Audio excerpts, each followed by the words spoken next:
kebajikan air.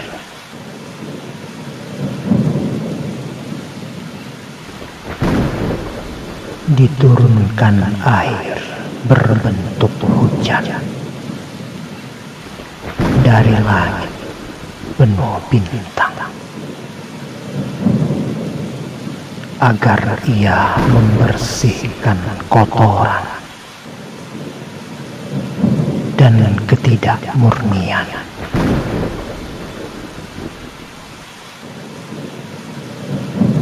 Pandanglah bagaimana air membasuh ketidaksucian, dan bagaimana Allah Maha Tinggi memurnikan air itu sendiri dan ketidakmurniannya.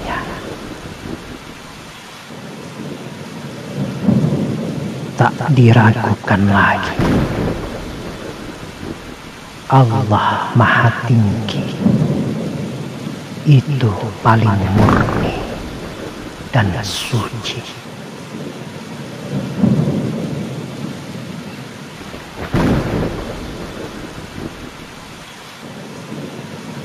Ketika air memerangi ketidakmurnian dan menjadi kotor sedemikian rupa, sehingga tak bisa lagi ia membersihkan, Allah Maha Penyayang membawanya ke samudra kebenaran. Di sana hakikat air memurnikannya kembali.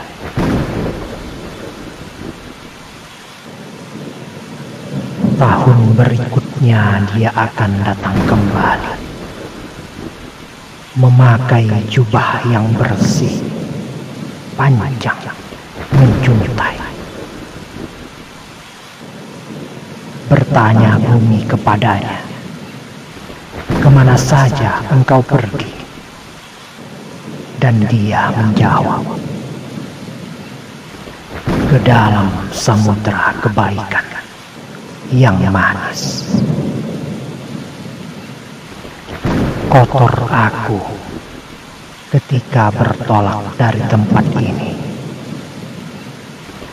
lalu aku dimurnikan. Dipakaikan padaku jubah kehormatan, lalu kembali aku ke bumi. Kemari, menghampirlah kemari, wahai semua yang kotor. Diriku kini telah mengambil sesuatu dari sifat Allah. Akan kuterima kotoranmu dan akan kuganti dengan kesucian, bagaikan digantinya setan dengan malaikat. Dan ketika diriku terkotori, aku akan pergi ke tempat di langit itu, ke sumber semua kemurnian. Akan kutanggalkan semua pakaian kotorku, dan dia akan kembali memberiku jubah kehormatan yang murni.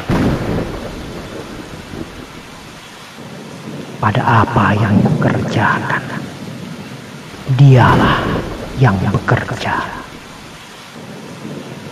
dan yang harus dipuji adalah Allah, Rabb, Tuhan semesta alam.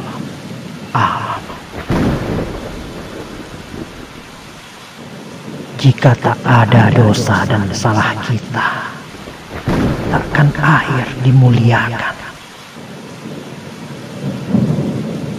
Kerja air itu bagaikan orang yang mengambil sekantung emas, lalu berkeliling kemana-mana, seraya bertanya, siapakah yang sedang tak berharta? Ia tercurah pada tanaman yang sedang tumbuh, atau membersihkan wajah yang kotor, atau dipanggulnya kapal yang sedang tak berdaya di atas kepalanya.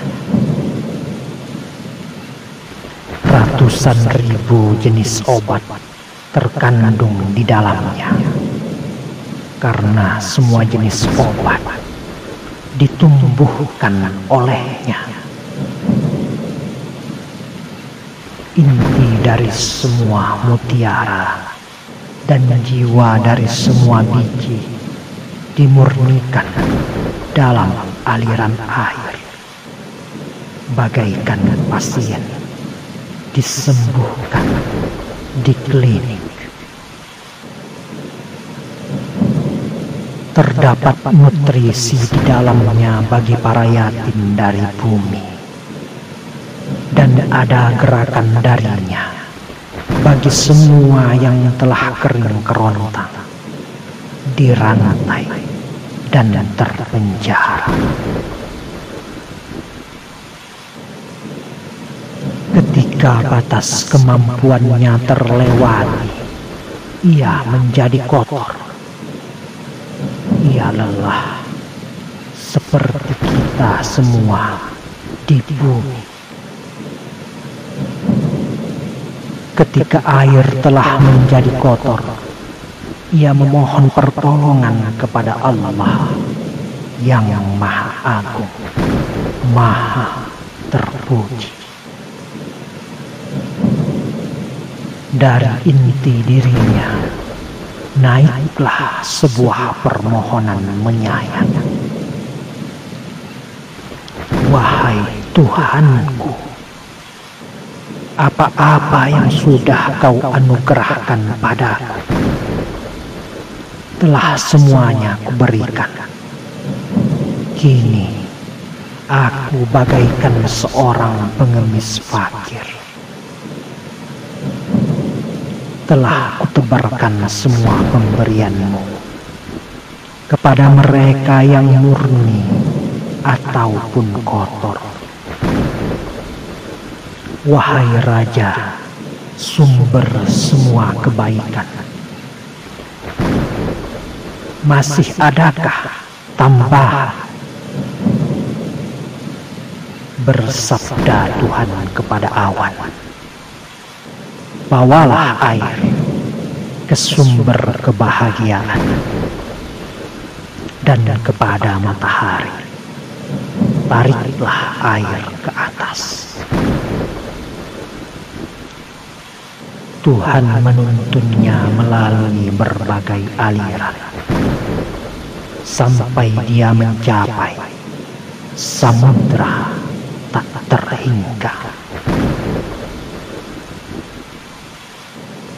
Air yang kubahas ini adalah ibarat bagi jiwa para waliullah yang menjadi pembersih bagi dosa dan kesalahanmu. Ketika ia tercemar karena mencuci kotoran para penghuni bumi, ia kembali ke langit menghadap Sang Pelimpah kemurnian. Lalu datang kembali mengenakan jubah kehormatan. Ia turun membawa pengajaran dari sumber mulia itu tentang kemurnian Allah yang maha meliputi.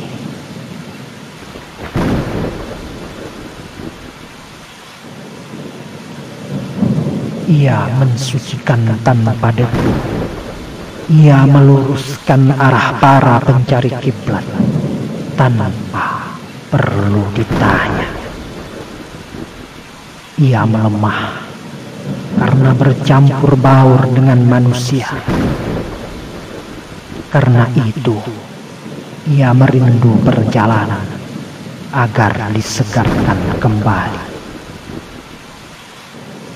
Bagai ucapan Rasulullah, "Wahai Bilal, segarkanlah kami." Wahai Bilal yang merdu suaranya, naiklah ke atas menara dan lantunkan panggilan keberangkatan sebuah perjalanan. Jika sungguh tegak sebuah sholat, melesat jiwa dalam sebuah perjalanan. Karena itu, ketika kembali, ia mengucapkan salam.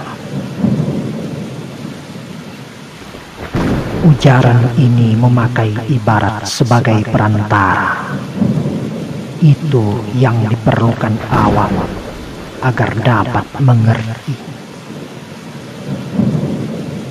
Tanpa ada yang memperantarai panasnya api, tak ada yang bisa masuk ke dalamnya kecuali seekor salamander.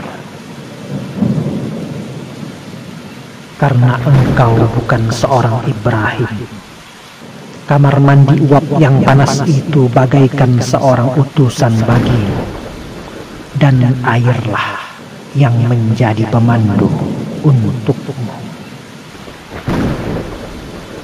Kepuasan sepenuhnya berasal dari Rabb, tapi manusia yang terbuat dari tanah takkan puas tanpa diperantarai sepotong roti. Rabb itu maha indah, tapi manusia tak mampu memahami.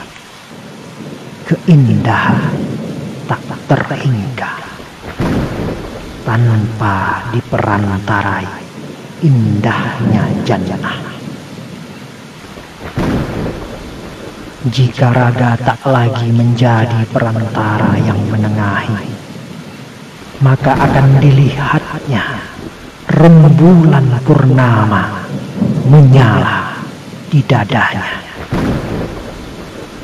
tanpa ditutupi hijab lagi, bagaikan seorang Musa.